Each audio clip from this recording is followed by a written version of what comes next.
Hello and welcome to Sakshi TV. Indian మీడియాలో triple C అనే ఓ లెక్క ఉంది. ట్రిపుల్ సి అంటే క్రికెట్, సినిమా, క్రైమ్ అని అర్థం. అంటే క్రికెట్, సినిమా, క్రైమ్ వార్తలకు మంచి టీఆర్పీ రేటింగ్ వస్తుందన్నమాట. అంటే ఇండియాలో క్రికెట్ కు ఎంత ప్రాధాన్యత ఉందో అర్థమవుతుంది. దేశంలో క్రికెట్ అంటే ఏదో ఒక ఆట మాత్రమే కాదు, అదో భావోద్వేగం. అందుకే క్రికెటర్లను అభిమానులు దేవుడితో సమానంగా చూస్తారు ఇక్కడ. ఇంకా చెప్పాలంటే క్రికెట్ మన దేశంలో ఓ మతంగా చెప్పుకోవచ్చు.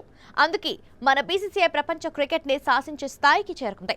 దేశంలో ఎంతో మంది ఆటగాళ్లు మన ఆట తీరుతో ప్రపంచ క్రికెట్ భారత్ ను అత్యున్నత స్థానంలో నిలబెట్టారు. ప్రస్తుతం అటువంటి ఆటగాళ్లలో హిట్ మ్యాన్ రోహిత్ శర్మ ఒకరు.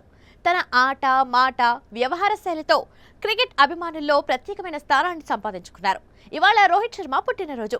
ఈ సందర్భంగా హిట్ మ్యాన్ గురించి తెలుసుకుందాం. ఓపెనర్ గా తన మార్క్ ను చూపించి కోహ్లీ తర్వాత ఇండియన్ క్రికెట్ కు పెద్ద దిక్కయ్యారు. ప్రస్తుతం ఇండియన్ క్రికెట్ కు అతనే బాస్. 3 ఫార్మాట్లలోనూ అతనే కెప్టెన్. అలాగే ఐపీఎల్ లో most successful captain. Mumbai Indians ను ఏకంగా 5 సార్లు ఛాంపియన్ గా నిలిపిన లీడర్. ఆటగాడిగా రోహిత్ ఖాతాలో 6 ఐపీఎల్ టైటిల్స్ ఉన్నాయి. టీమిండియాను 2 సార్లు ఆసియా ఛాంపియన్ గా నిలిపారు.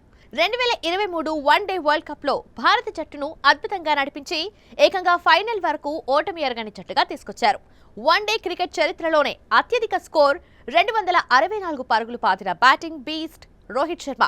ఇవన్నీ క్రికెట్ ప్రేమికులకు తెలిసిన విషయాలే. కానీ పేదరికం కారణంగా రోహిత్ చిన్నతనంలోనే తన కన్నవారికి దూరంగా ఉండాల్సి వచ్చిందనే విషయం చాలా మందికి తెలియదు. అలాంటి పరిస్థితి నుంచి టీమిండియా కెప్టెన్ గా, క్రికెట్ ఐకాన్ గా కోట్ల మంది క్రికెట్ ఫ్యాన్స్ ను సొంతం చేసుకునే స్థాయికి ఎదిగారు. అతని జర్నీ నిజంగా ఎంతో మందికి స్ఫూర్తి. రోహిత్ శర్మ మహారాష్ట్రలోని బన్సోద్ లో 1987 ఏప్రిల్ 30న జన్మించారు. తల్లి పూర్ణిమ శర్మది ఆంధ్రప్రదేశ్లోని విశాఖపట్నం. రోహిత్ తండ్రి గురునాథ్ శర్మ ఓ ట్రాన్స్పోర్ట్ సంస్థ స్టోర్ హౌస్ లో కేర్ టేకర్ గా పనిచేసేవారు.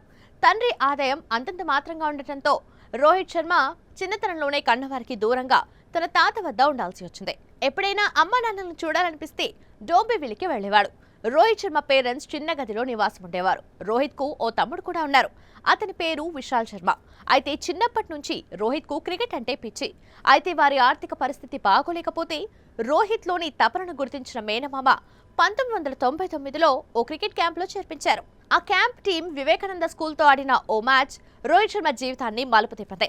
12 ఏళ్ల వయసున్న రోహిత్ ఆటకు ఆ స్కూల్ కోచ్ రమేష్ లాడ్ ముచ్చటపడి వెంటనే తనను వివేకానంద స్కూల్లో జాయిన్ అవ్వమని కోరారు.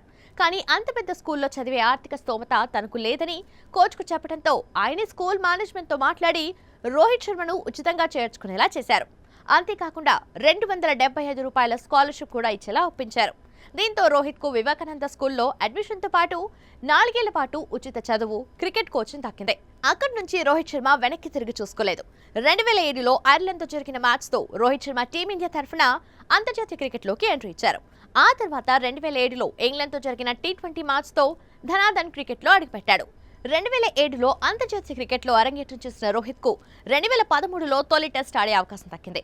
మొదట్లో లోయర్ ఆర్డర్ లో బ్యాటింగ్ చేసిన రోహిత్ శర్మ ఓపెనర్ గా మారిన తర్వాత తన ఆట పూర్తిగా మారిపోయింది. ఇప్పటి వరకు 59 టెస్టులు, 262 వన్డేలు, 151 టీ20 మ్యాచ్లు ఆడారు. టెస్టుల్లో 4137, వన్డేల్లో 10709, టీ20లో 3974 పరుగులు చేశారు. టెస్టుల్లో ఇప్పటి వరకు 12 సెంచరీలు, 17 హాఫ్ సెంచరీలు ఉన్నాయి. వన్డేల్లో 31 సెంచరీలు, 55 హాఫ్ సెంచరీలు ఉన్నాయి. టీ20లోనూ 5 సెంచరీలు, 29 హాఫ్ సెంచరీలు నమోదు చేశారు.